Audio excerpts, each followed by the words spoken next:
I'm Wade, 32 years old, and my grandfather was my hero. When he left me his beautiful craftsman house in his will, I thought it was the greatest gift anyone could give me. My sister Rebecca had always been my parents' favorite, but I never expected they'd demand I sell my inheritance to buy her a bigger home. The betrayal cut deep, especially when Dad looked me in the eye and said those words I'll never forget. Before I tell you how my own parents tried to steal my inheritance, let me know where you're watching from in the comments, and hit that subscribe button if you've ever had to deal with family members who think your belongings are theirs for the taking. My grandfather Samuel was more than just a relative. He was my mentor, my friend, and the person who understood me better than anyone else in our family. From the time I was 6 years old, I spent nearly every weekend at his house trailing behind him in his workshop, learning how to identify different types of wood by their grain patterns, watching in awe as his weathered hands transformed raw lumber into beautiful furniture. The smell of sawdust and varnish became the scent of happiness for me. "Wade, my boy," he'd say, placing his rough, calloused hand on my shoulder, "craftsmanship isn't just about making things. It's about putting your soul into something that outlasts you." My sister Rebecca, 3 years older than me, never shared this interest. She'd roll her eyes whenever Mom and Dad suggested she join me at Grandpa's house. "Why would I want to spend my Saturday getting dirty in that old house?" she'd complain. Instead, she'd stay home talking on the phone with friends or shopping at the mall with Mom. Grandpa Samuel's house itself was a masterpiece. Built in the 1920s, it stood proudly in one of the city's most historic neighborhoods. It wasn't massive by modern standards, but what it lacked in size it made up for in character. 3 bedrooms, 2 bathrooms, a spacious living room with a stone fireplace, and a kitchen with the original cabinetry that Grandpa had maintained meticulously. The crown jewel was the hand-carved woodwork throughout the house, ornate baseboards, window frames, with delicate details, and a staircase banister that curved gracefully to the second floor. The backyard was nearly half an acre, unusual for an urban property, with mature oak trees providing shade over a garden that bloomed spectacularly in spring. A detached garage had been converted into Grandpa's workshop, where he'd taught me everything he knew about working with wood. As I grew older, my weekends at Grandpa's house shaped my future. I pursued architecture in college, fascinated by the intersection of beauty and functionality in buildings. Grandpa beamed with pride at my graduation, telling everyone who would listen that his grandson was going to build beautiful things that matter. Despite landing a good job at a respected architecture firm, I struggled financially. Student loans took a hefty chunk of my monthly income, and the city's high cost of living meant I was renting a small 1-bedroom apartment that consumed nearly 40% of my paycheck. I drove a 10-year-old car and budgeted carefully for every expense. At 32, home ownership seemed like a distant dream. Rebecca, meanwhile, had taken a different path. She'd majored in marketing and, through connections from our parents' country club friends, landed a high-paying job at a prestigious firm right out of college. She married Tyler, a financial advisor from a wealthy family, in a lavish ceremony that our parents paid for entirely. Their wedding gift to the couple was a 2-week honeymoon in Bali, staying at a 5-star resort. The pattern of my parents favoring Rebecca wasn't new. They'd paid for her entire college education while insisting I take out loans for mine. "Your sister isn't as academically inclined as you," they'd explained. "She needs the advantage of graduating debt-free." When she wanted a new car after her promotion, Dad helped her with the down payment. When she and Tyler bought their first house in an upscale neighborhood, our parents gifted them expensive furniture. I never complained about this disparity. I loved my sister despite her occasional entitled attitude, and I understood that parents sometimes develop different relationships with their children. Besides, I had Grandpa Samuel, who saw something in me that my parents didn't seem to notice. In the last few years of his life, Grandpa's health began to decline. First came the arthritis that made woodworking painful, then the heart problems that left him short of breath, and finally the cancer diagnosis that changed everything. When he refused to move to a nursing facility, I started visiting daily, helping with medications, cooking meals, and simply keeping him company. Rebecca visited occasionally, usually for brief, awkward periods, where she'd sit uncomfortably in the living room, checking her watch and making excuses to leave early. My parents came more regularly, but focused mainly on discussing treatment options and practical matters rather than simply being present with him. During those final months, Grandpa and I had many long conversations about life regrets, hopes, and the nature of family. Sometimes we'd sit in comfortable silence, watching baseball games or old westerns on his television. Other times he'd tell me stories about his youth, about building the business he'd eventually sold for a comfortable retirement, about meeting and falling in love with my grandmother who had passed away a decade earlier. When he died 6 months ago, I felt like a part of me had been torn away. The funeral was a blur of faces and condolences, with me moving through the motions like a sleepwalker. Through my grief, I noticed that while Rebecca cried appropriately at the service, she was back to posting vacation photos on social media just 3 days later. My parents mourned in their practical way, efficiently sorting through paperwork and making necessary arrangements. None of us knew then how Grandpa's final gift to me would upend our family dynamic forever. 2 weeks after the funeral, we gathered at the office of Martin Coleman, my grandfather's attorney. The wood-paneled room with its leather chairs and bookshelves filled with legal tomes seemed appropriate for the occasion, as if the setting itself honored Grandpa's appreciation for craftsmanship. Martin, a bald man with wire-rimmed glasses and a gentle demeanor, explained that Grandpa had updated his will just 6 months before his death. He'd been very specific about his wishes and had written letters to accompany the legal document. "The estate is fairly straightforward," Martin explained, adjusting his glasses. "Samuel's investments and savings will be divided equally among his 4 grandchildren when they each reach the age of 30. This meant my cousins from my uncle's side would receive their portions in the coming years, while Rebecca and I would get ours immediately." Then came the surprise. The house at 723 Maple Street, along with all its contents and the detached workshop, is bequeathed solely to my grandson Wade Alexander Harrison. The silence in the room was absolute. I felt everyone's eyes turn toward me as Martin handed me an envelope with my name written in Grandpa's familiar handwriting. My hands trembled slightly as I opened it. "Dear Wade," the letter began. "If you're reading this, I've moved on to whatever comes next. Don't waste too much time grieving. You know I've never been patient." Despite the solemnity of the moment, I smiled at his characteristic directness. "I'm leaving you the house because you're the only one who truly appreciates what it represents. It's not just wood and glass and concrete. It's a testament to the belief that things should be built to last, that beauty matters in our everyday surroundings, and that a home should tell the story of those who live within it. You understand this in a way the others don't. Take care of the old place. Update what needs modernizing, but preserve its soul. Add your own chapter to its story. Most importantly, find happiness within these walls, whether that means living here yourself or eventually passing it on to someone who will cherish it as we have. You've been a blessing in my life, Wade. Your kindness during my final years meant more than you'll ever know. This house is not just my gift to you. It's my acknowledgement of the fine man you've become." By the time I finished reading, tears blurred my vision. I carefully folded the letter and looked up to find my family watching me with varying expressions. "Congratulations, Wade," my father said, his voice carefully neutral.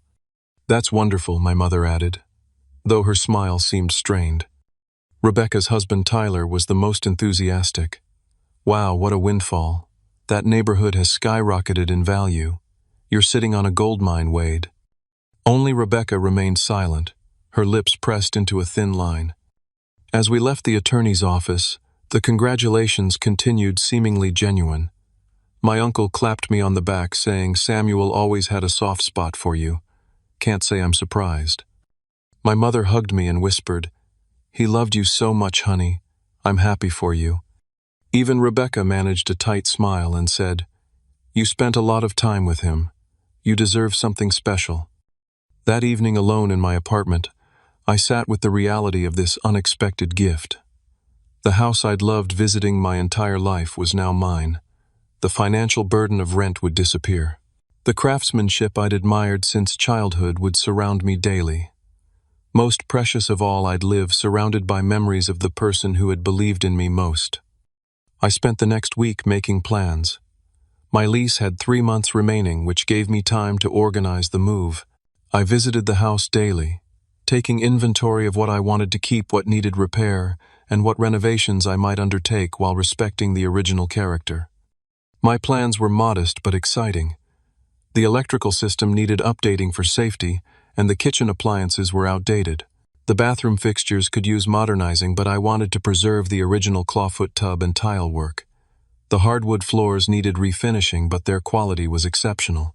Every project I envisioned aimed to honor the house's history while making it functional for contemporary living. During one of my planning visits, I discovered something unexpected. While measuring a wall in Grandpa's bedroom for a potential bookcase, I noticed a slight irregularity in the wood paneling. Pressing gently, I found a hidden compartment containing a small wooden box. Inside were family photographs I'd never seen before Grandpa, as a young man standing proudly in front of the newly purchased house. My grandmother in a summer dress laughing in the garden, my father and uncle as children playing under the oak tree that still stood in the backyard. At the bottom of the box was another envelope with my name on it. Inside was a brief note. "Wade, if you found this, you're already making the house yours. Good. Here's a little more history to inspire you. Love, Grandpa." The discovery felt like a personal message from beyond, a confirmation that the house was where I belonged. I framed several of the photographs, planning to display them prominently when I moved in. As I began the process of relocating, I noticed subtle changes in my family's behavior. My mother called frequently with unsolicited advice about home maintenance and insurance. My father suddenly had opinions about renovations, suggesting I modernize everything to maximize value. Rebecca began making comments about how lucky I was to get a free house, as if my years of relationship with Grandpa had been a calculated investment. At a family dinner 3 weeks after the will, reading these undercurrents became more noticeable. When I mentioned my plans to restore the original window frames rather than replace them with vinyl, Tyler scoffed. "That's throwing money away," he said. "You need to think about resale value. Nobody cares about original anything these days." "I'm not planning to sell," I replied. Rebecca exchanged a look with our mother that I couldn't quite interpret. As the dinner progressed, I noticed more whispered conversations and meaningful glances among my family members. When I left that night, I felt an uneasiness I couldn't explain, as if something was brewing beneath the surface of our usual interactions. That feeling proved all too accurate in the weeks to come. 6 weeks after inheriting the house, I had settled into a comfortable routine. Most of my belongings had been moved in, and I was gradually making the space my own while respecting its history. I'd refinished the hardwood floors myself, a laborious process that Grandpa would have appreciated. The gentle glow of the restored wood gave the entire house a warm ambiance that filled me with satisfaction every time I walked through the front door. One Sunday evening, my parents called to invite me to dinner the following night. "Rebecca and Tyler have some exciting news," Mom said. "We're having a special family dinner to celebrate." The dinner started pleasantly enough. Mom had prepared her signature roast beef with all the trimmings, and Dad opened an expensive bottle of wine. The atmosphere felt festive, though I noticed Rebecca seemed unusually nervous, fidgeting with her napkin and glancing frequently at Tyler. After the main course, as Mom served apple pie, Rebecca stood up holding her water glass. "We have an announcement," she said, her face breaking into a wide smile. "Tyler and I are expecting—" The table erupted in excitement. Mom burst into tears of joy while Dad pounded Tyler on the back with congratulations. I genuinely shared their happiness, standing to hug my sister. "You're going to be an amazing mom," I told her. "And you'll be Uncle Wade," she replied, her smile seeming sincere for the first time in weeks. As the initial excitement settled, Rebecca continued, "And there's more. We're having twins." This announcement triggered another round of celebrations. My parents were ecstatic at the prospect of 2 grandchildren at once. The conversation quickly turned to preparations, with Mom already planning a nursery and Dad offering financial advice about college savings accounts. After dessert, as we moved to the living room for coffee, the mood subtly shifted. Rebecca and Tyler exchanged glances before Tyler cleared his throat. "With the twins coming, we've been thinking about our living situation," he began. "Our house is really too small for a family of 4. Rebecca nodded earnestly. 3 bedrooms sounds like enough, but with 2 babies, plus we both work from home sometimes, and we'll need space for a nanny." We've been looking at larger houses in Lakewood Estates. Tyler continued naming one of the most exclusive neighborhoods in the city, but the market is crazy right now. Everything is overpriced. I nodded sympathetically, not yet realizing where this conversation was heading. It's so frustrating, Rebecca sighed. Here we are about to have 2 babies and we can't find a suitable home while Wade has that huge house all to himself. The comment hung in the air. I felt the first stirring of unease. The house isn't that big, I said carefully. It's only 3 bedrooms. But it's just you, Rebecca countered. What do you need 3 bedrooms for? Before I could respond, I noticed my parents exchanging meaningful glances. Dad cleared his throat in the way he always did before making what he considered an important point. Actually, Wade, there's something we wanted to discuss with you about the house. The conversation was interrupted by Tyler's phone ringing. He stepped out to take the call, and the moment passed. We shifted to safer topics for the remainder of the evening, but I left with a sense of foreboding like dark clouds gathering on the horizon. The following morning, as I was measuring for bookshelves in what would become my home office, the doorbell rang. I opened the door to find my parents standing on the porch looking unusually serious. We were in the neighborhood and thought we'd stop by, Dad said, though something in his tone suggested this wasn't a spontaneous visit. I invited them in, offering coffee. As we sat in the living room, I noticed them glancing around as if seeing the house with new eyes. You've done nice work with the floors, Mom commented. It looks brighter in here. After a few minutes of small talk, Dad leaned forward, hands clasped between his knees. Wade, we need to talk about something important, he began. It's about the house. What about it, I asked, though I already suspected what was coming. Your mother and I have been thinking. With Rebecca expecting twins, their need for a larger home is urgent. Meanwhile, you're a single man with a house that's really too big for just one person. I remained silent, waiting for him to continue. We think the fair thing would be for you to sell this house, he stated flatly. The market is excellent right now. You could make a substantial profit. You could split the proceeds with your sister, allowing her and Tyler to buy a suitable home for their growing family. You could still buy yourself a nice condo with your half. The proposal hit me like a physical blow. I looked from my father to my mother, who was nodding in agreement. This house was Grandpa's gift to me, I said finally. He specifically wanted me to have it. Samuel couldn't have known Rebecca would be having twins, Mom replied. Family circumstances change. We need to adapt. Rebecca's need is greater than yours right now, Dad added. She's starting a family. This is about the next generation. The implication was clear. My sister's life choices were more valuable than mine. Her needs more important. Her future more worthy of investment. I'm sorry, I said firmly. I don't want to sell the house. Grandpa left it to me for a reason, and I intend to honor his wishes. My father's face hardened. I'm disappointed in your selfishness, Wade. This is a free house that fell into your lap. Your sister has worked hard for everything she has. The unfairness of this statement was staggering. Rebecca had been given every advantage while I had worked my way through college and supported myself entirely since graduation. Furthermore, I had been the one who spent time with Grandpa, especially in his final months. I'm not being selfish, I replied, keeping my voice level with effort. I'm respecting Grandpa's final wishes. The house means something to me beyond its monetary value. My parents left shortly afterward, their disappointment palpable. My mother's parting words were, "Just think about it, Wade. Family should come first." The pressure didn't stop there. Over the next few days, I received a barrage of texts and calls. Rebecca sent tearful voice messages about how I was ruining her baby's future before they were even born.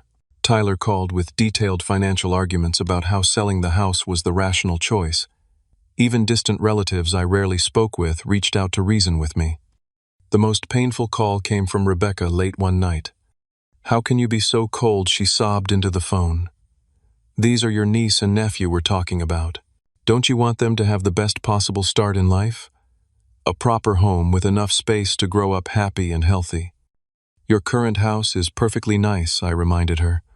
"Lots of families raise children in much smaller spaces. But we need more room. The nursery would have to be so small, and where would the nannies sleep? and we'd have no dedicated home office spaces. Wade, you're being cruel for no reason. It's just a house. You could buy another one. When I remained firm, she escalated.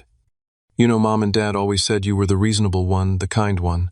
I guess they were wrong. I guess getting a taste of wealth has changed you. After hanging up, I sat in Grandpa's old armchair, running my hand over the worn leather armrest where his hand had rested thousands of times before. I wondered what he would advise me to do in this situation. Somehow I knew he wouldn't want his gift to become a source of such bitter division. Yet I also knew he wouldn't want me to surrender to emotional manipulation. The house represented something precious, not just family history, but a philosophy about craftsmanship, permanence, and caring for beautiful things. Selling it to finance my sister's upgrade to an even more luxurious lifestyle felt wrong on a fundamental level. As I sat there in the quiet house, I realized this conflict was about much more than property. It was about patterns of favoritism that had existed my entire life, about the assumption that my needs and wants would always take a back seat to Rebecca's, and about whether I would finally stand up for myself. A week after my parents' surprise visit, I received a text message from my father: family dinner at our house tonight. 6 p.m. Important family matters to discuss. Be there. The directive tone left no room for negotiation. When I arrived at my parents' suburban home that evening, I immediately sensed the atmosphere of an ambush. Rebecca and Tyler's car was already in the driveway, along with my Uncle Robert's sedan. Inside, the dining room table was set formally, as if for a special occasion, but the mood was tense. My mother barely met my eyes when she hugged me in greeting.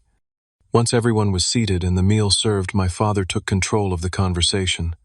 We're here to discuss Wade's inheritance and how it affects the entire family, he announced, as if opening a business meeting. I've asked Uncle Robert to join us because he was close to Dad and might offer some perspective. Uncle Robert nodded solemnly. I noticed he seemed uncomfortable fidgeting with his napkin and avoiding direct eye contact with me. As you all know, my father continued, Rebecca and Tyler are expecting twins and they need a larger home. Wade's inheritance has put him in a position to help make this happen. Tyler, looking more like a businessman than a soon-to-be father in his crisp button-down shirt, pulled out a folder and removed several papers. I've done extensive research on the housing market, he said, sliding a printout toward me. Wade's house, in its current condition, could sell for approximately $800,000. Possibly more with the right realtor. I felt my stomach tighten at the realization that they'd already been evaluating my home's market value. We've actually spoken to 3 different realtors, Rebecca added, not meeting my eyes. They all agree it's an excellent time to sell. One of them already has potential buyers interested in historic properties. The revelation that they had consulted realtors about my house without my knowledge or consent felt like a violation. They had been planning this behind my back, already setting wheels in motion, as if my agreement was a mere formality. You had realtors evaluate my house, I asked, my voice tight with controlled anger. Just preliminary discussions, my father said dismissively. Nothing binding. Tyler continued his presentation, explaining how the proceeds could be divided with Rebecca and I, each receiving equal shares after selling costs. He had even prepared a spreadsheet showing how much Rebecca and he would need for a down payment on their desired home in Lakewood Estates, and how much I would have left to invest in a suitable property for a single person. As Tyler spoke, Rebecca suddenly placed her hand on her stomach and interjected. I wasn't going to share this yet, but the doctor confirmed yesterday that we're having a boy and a girl. Perfect twins, one of each. This announcement, clearly timed for maximum emotional impact, drew exclamations of delight from my parents. My mother actually dabbed at her eyes with her napkin. All the more reason why this housing situation is urgent, my father said, turning back to me. A boy and a girl will definitely need separate bedrooms as they grow up. I took a deep breath before responding. I understand Rebecca and Tyler want a bigger house, but Grandpa left his house specifically to me with clear intentions about preserving it. It's not just about the money for me. Oh, Wade, my mother sighed. Your grandfather couldn't have anticipated this situation. Family circumstances change. Besides, Tyler added, Samuel left the house to you without restrictions. Legally, you can sell it if you choose, and the financially prudent choice is clear. It's not about financial prudence, I countered. It's about respecting Grandpa's wishes and what the house means to me personally. Rebecca's expression hardened.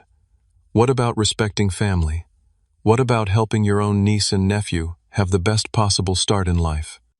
The conversation continued to circle around the same points: their insistence that selling was the only reasonable option and my resistance to the idea. Uncle Robert remained mostly silent, occasionally nodding at points made by my father, but offering little direct input. After nearly an hour of increasingly tense discussion, my father finally lost patience. His face flushed red as he slammed his hand on the table, causing the silverware to jump. Enough of this, Wade. Your selfishness is unbelievable. This is a free house that you did nothing to earn. Your sister has always worked hard for everything she has while you've been coddled by your grandfather. The unfairness of this accusation left me momentarily speechless. Rebecca had been the one given every advantage while I had worked my way through college with minimal parental support. Either you agree to sell that house and share the proceeds with your sister, my father continued, his voice rising, or you're not my son anymore. I mean it, Wade. This is about what kind of person you choose to be. The ultimatum hung in the air like a thunderclap. My mother gasped softly but didn't contradict him. Rebecca looked down at her plate while Tyler maintained a cool, evaluating expression. Only Uncle Robert showed visible discomfort, shifting in his seat and clearing his throat awkwardly. You'd disown me for not giving Rebecca my inheritance, I asked quietly. I'd disown you for being selfish when your family needs you, he replied without hesitation. Stop being selfish. That's a free house. Either share it or you're not my son anymore. I stood up slowly, placing my napkin beside my barely touched dinner. I'm sorry you feel that way, I said, surprised by the steadiness in my voice despite the turmoil inside me. I need some time to think about all this. As I walked toward the door, my mother hurried after me. Wade, please, your father didn't mean it that way. We're just trying to find the best solution for everyone. I think he made himself very clear, I replied gently, removing her hand from my arm. I'll be in touch. Driving home, I felt numb with shock. The family I had always tried to please, always tried to understand, despite their clear favoritism toward Rebecca, had just delivered an ultimatum that cut to the core of my self-worth. Sell your inheritance to benefit your sister, or be excommunicated from the family.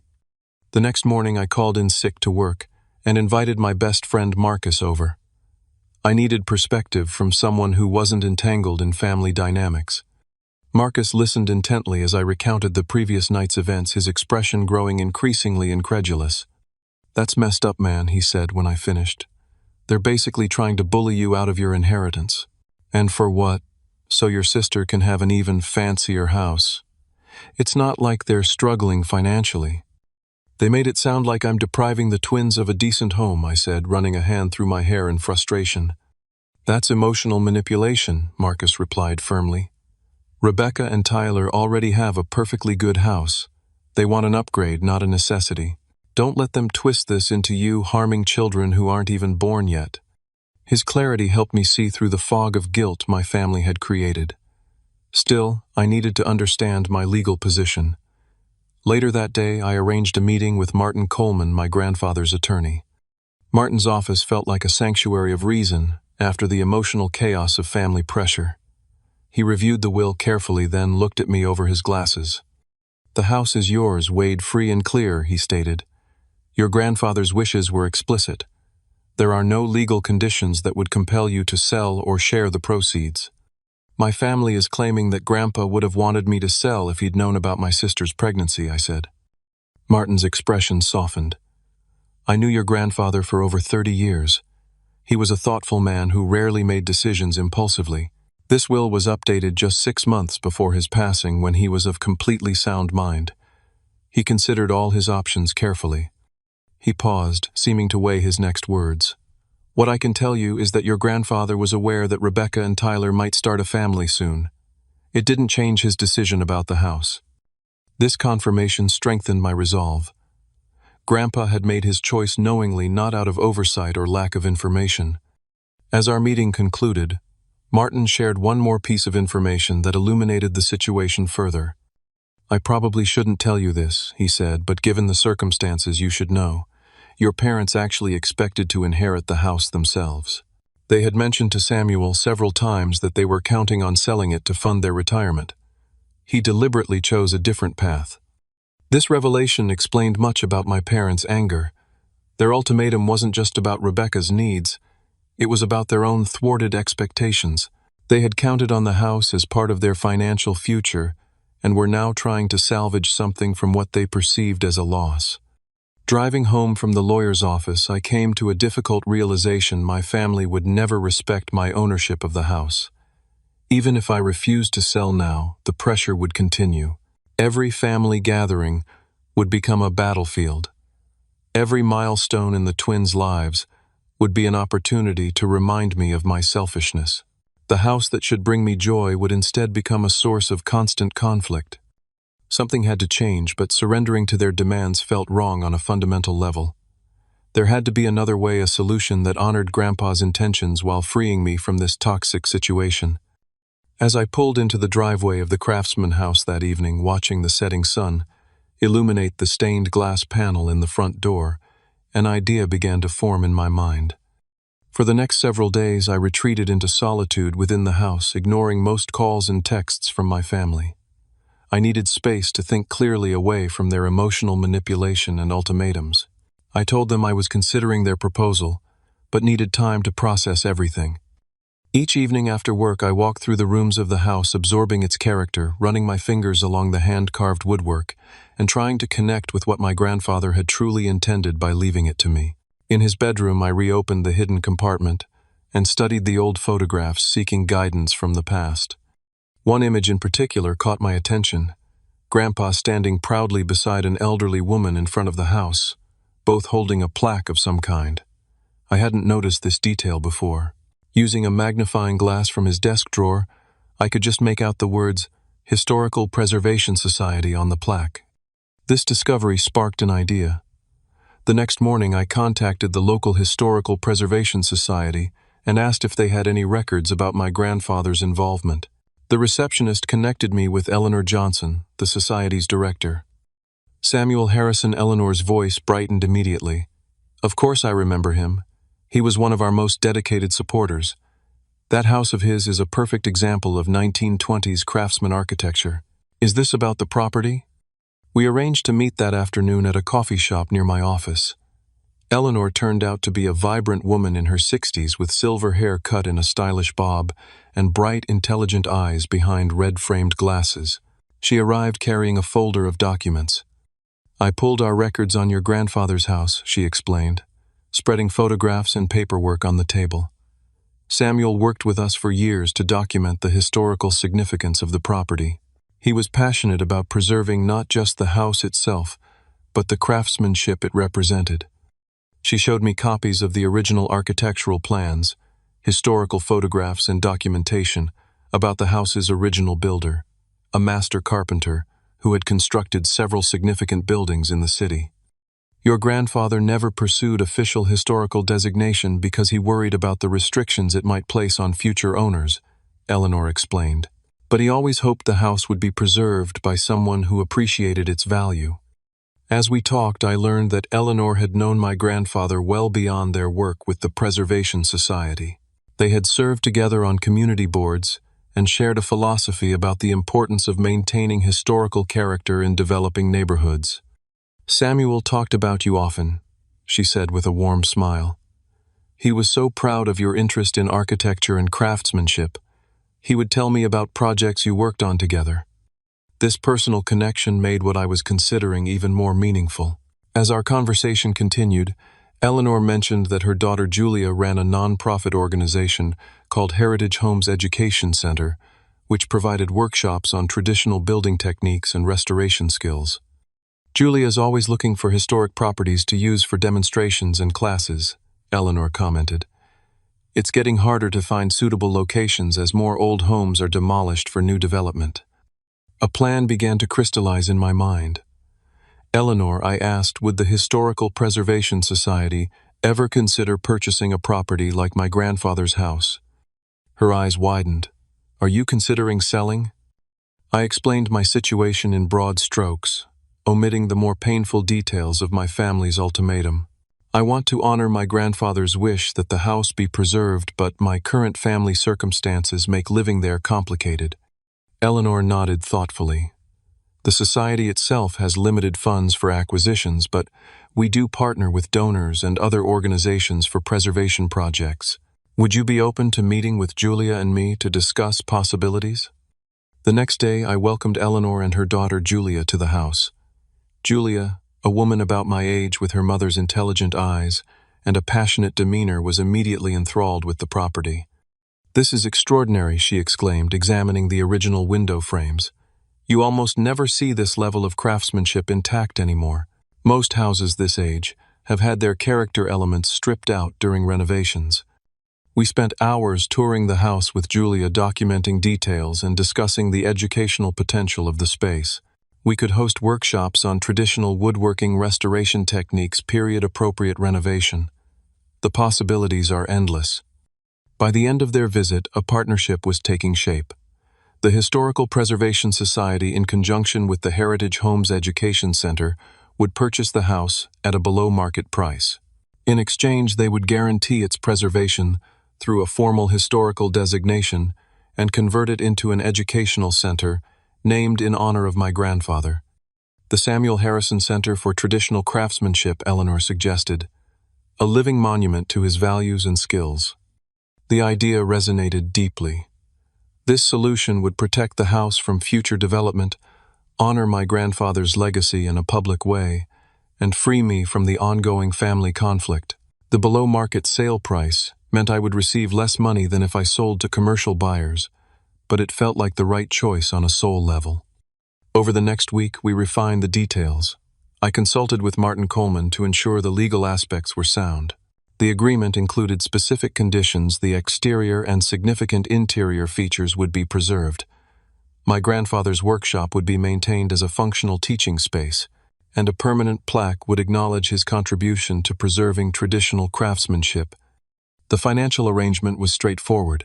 The society would purchase the property for $575,000, substantially below the market value of $800,000 that Tyler had quoted, but enough for me to purchase a comfortable condo without mortgage stress.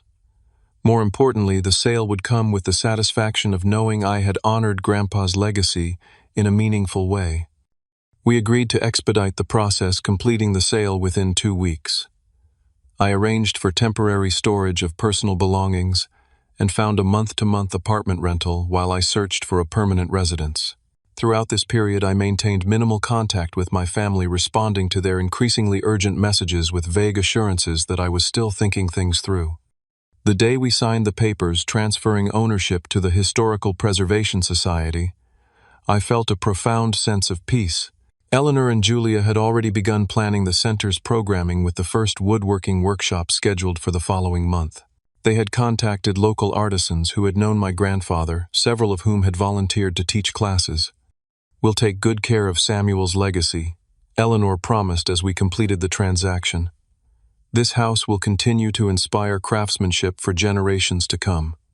That evening, as I packed the last of my personal belongings, I found myself talking aloud to my grandfather in the empty rooms. "I hope you approve of this decision, Grandpa," I said to the quiet house.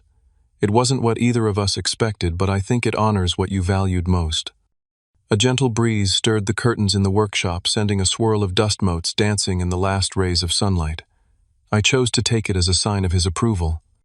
After completing the sale, I moved into a temporary apartment and deliberately maintained a low profile with my family.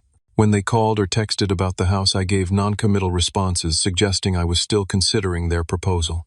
This wasn't entirely dishonest. I had considered their proposal and found it lacking in respect for both my grandfather's wishes and my own autonomy. Eleanor and Julia moved quickly to begin setting up the education center. Within days of taking ownership, they had assembled a team of volunteers to catalog the existing features of the house and prepare spaces for workshops. My grandfather's tools were organized and displayed respectfully in the workshop, and informational plaques were created to explain the architectural elements throughout the property. 10 days after the sale, I received a call from my father. "Wade, "We've given you enough time to think," he said without preamble. "Your mother and I are bringing a realtor to evaluate the house tomorrow at 2 p.m. This needs to move forward for Rebecca's sake." I considered telling him the truth then, but something held me back. Perhaps I wanted to see their reactions in person, to witness the moment they realized their assumptions and demands had led to consequences they hadn't anticipated. "I'll meet you there," I replied simply. The next day I arrived at the house 30 minutes early. Through the front windows I could see Eleanor, Julia, and several volunteers already at work inside. A new sign had been mounted beside the front door, the Samuel Harrison Center for Traditional Craftsmanship, with a smaller line beneath it reading, "Preserving the Art of Craftsmanship for Future Generations." Rather than going inside, I waited in my car across the street, watching as my parents' SUV pulled up precisely at 2 o'clock. Rebecca and Tyler arrived moments later in their luxury sedan, followed by a woman in a business suit, who I assumed was the realtor. The group gathered on the sidewalk, talking animatedly as they approached the front walk. My father reached for the doorknob with the confidence of someone who already considered the property partly his. Finding it locked, he rang the bell with visible impatience. Through the car window I watched as Eleanor opened the door. Even from a distance I could see the confusion spread across my family's faces. My father gestured emphatically, clearly demanding explanations. Eleanor maintained a professional demeanor, speaking calmly, while pointing to the new sign beside the door. Unable to hear their exchange, I finally exited my car and walked across the street toward the increasingly tense scene. As I approached, Rebecca spotted me first. "Wade," she called out, her face flushed with anger. "What is going on here? Who are these people?" My father whirled around, his expression a thundercloud. "Wade, explain this immediately. This woman claims the house has been sold to some historical society. That's impossible." The realtor, looking profoundly uncomfortable, clutched her portfolio to her chest and took a step back from the family drama unfolding on the front porch. "It's not impossible," I replied calmly, joining them on the walkway. "In fact, it's completed. The Samuel Harrison Center for Traditional Craftsmanship is now the legal owner of this property." "You sold it," my mother gasped, her hand flying to her throat. "Without telling us."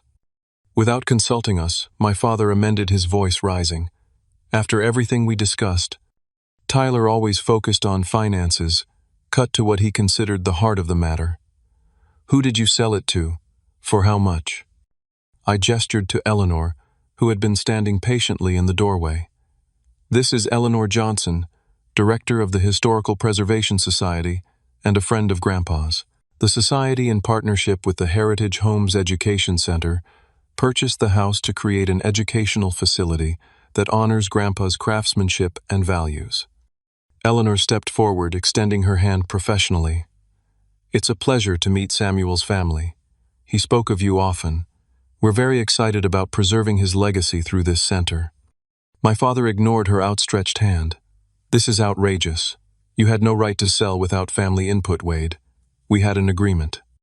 "We had no agreement," I corrected him. "You made demands and issued ultimatums. That's not the same thing." Rebecca, who had been momentarily stunned into silence, found her voice.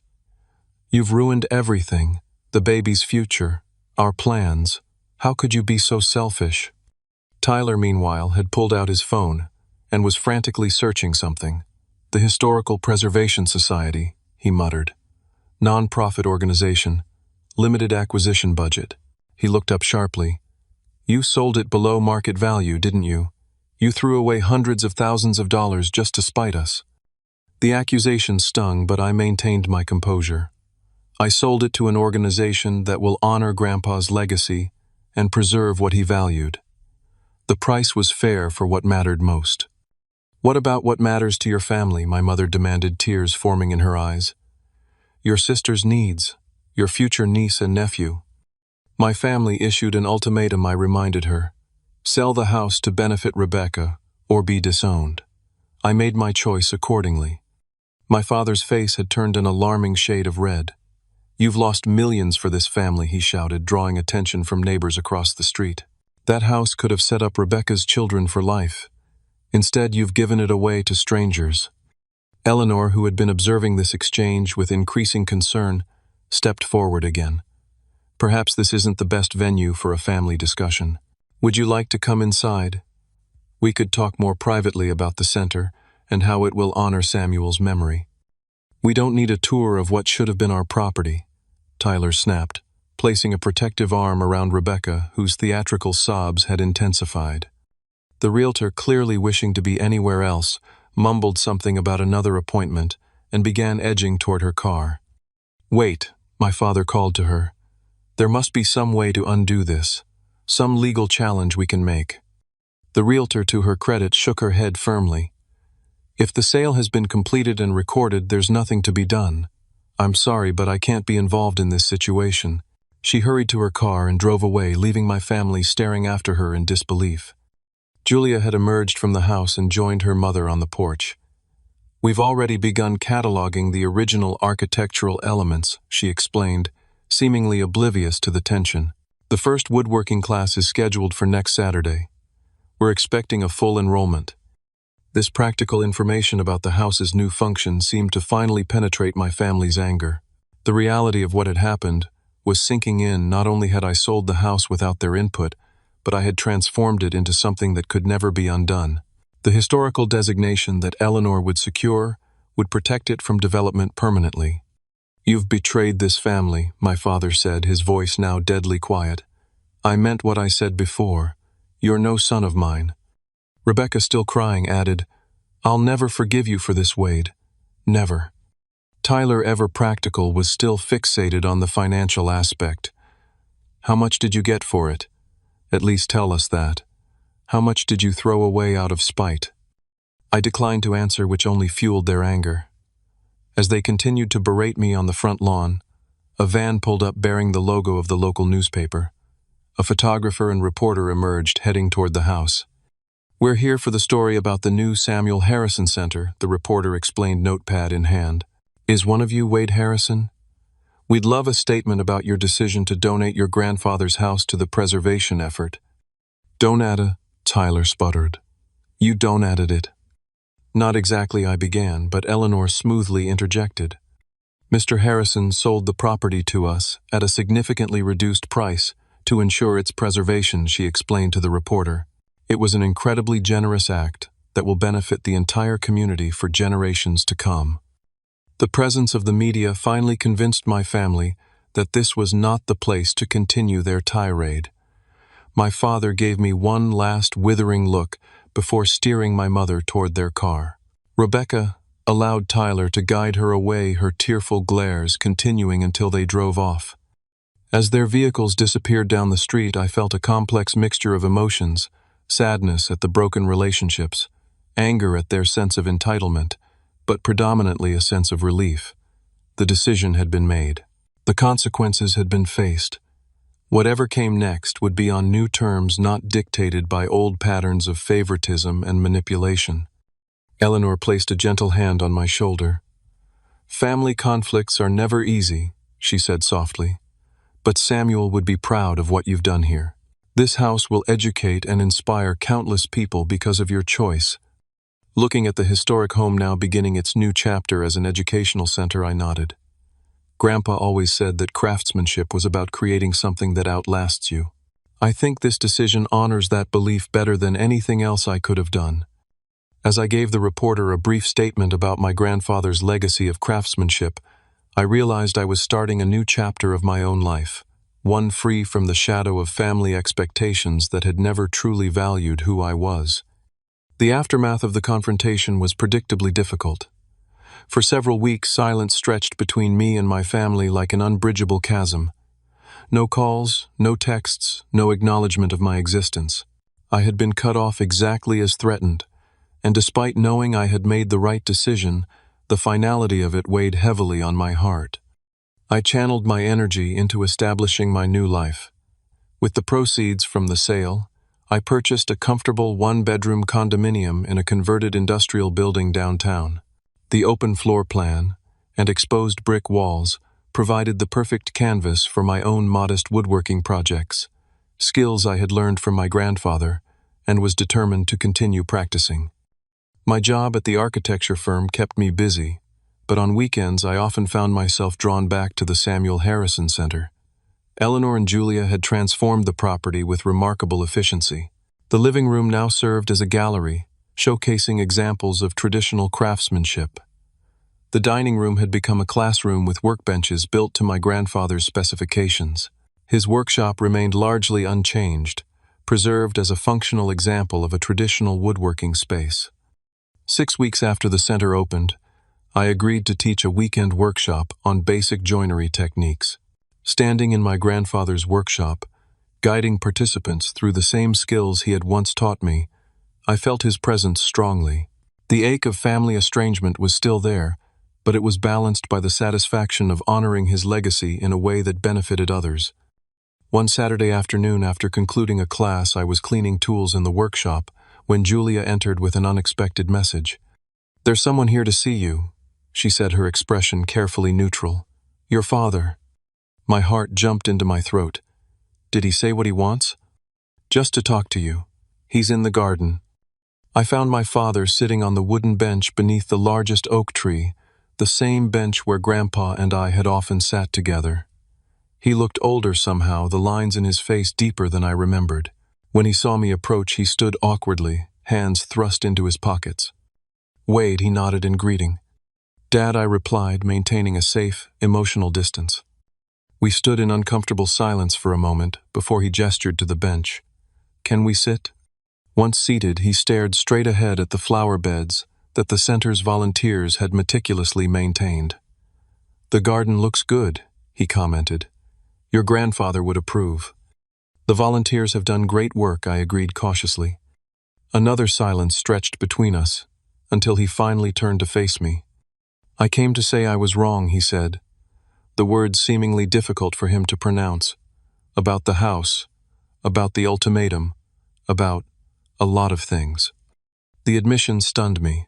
My father had never been one to acknowledge mistakes. "What changed your mind?" I asked. He sighed heavily. "I've been doing a lot of thinking, and your mother and we've had some long conversations. She actually refused to go along with disowning you. Said if I meant it, I'd be losing her too." This was another surprise. My mother had always deferred to my father's judgments. "The thing is," he continued, "seeing this place now, what they've done with it. I started to understand what your grandfather was trying to preserve. It's not just a building, it's something more."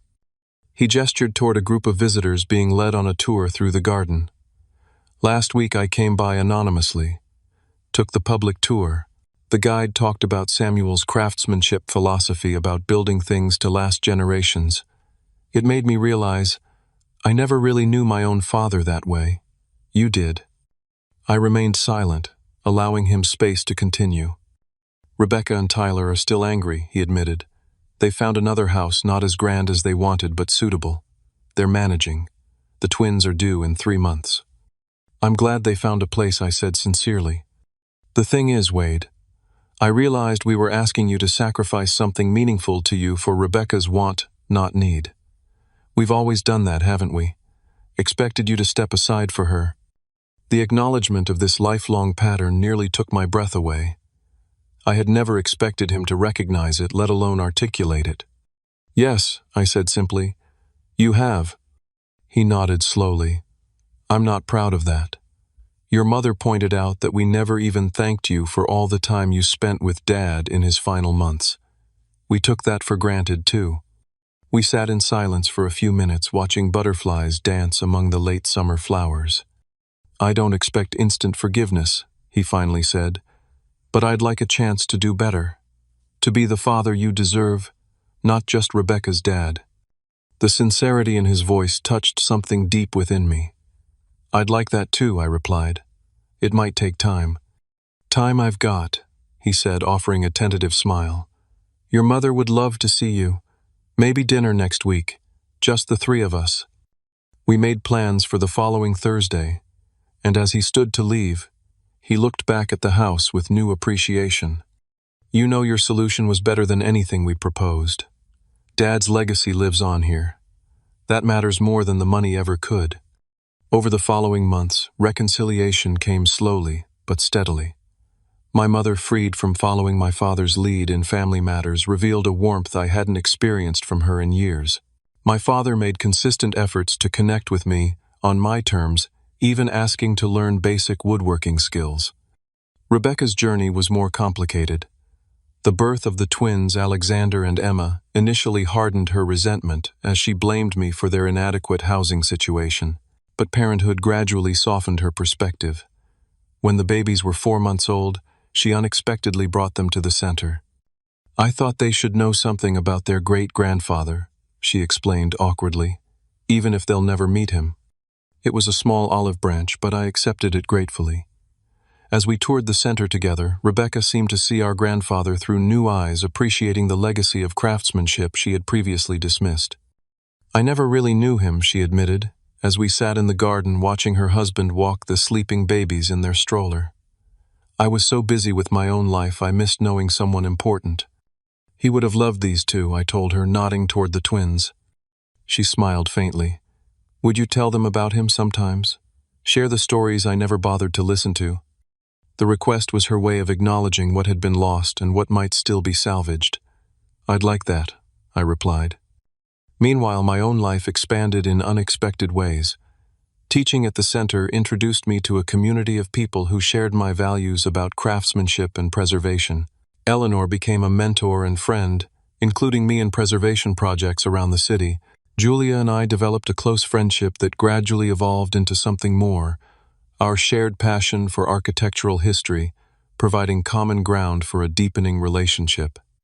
1 year after the center opened, we hosted a special exhibition of my grandfather's furniture pieces, borrowed from family members and friends who had received his handcrafted gifts over the years.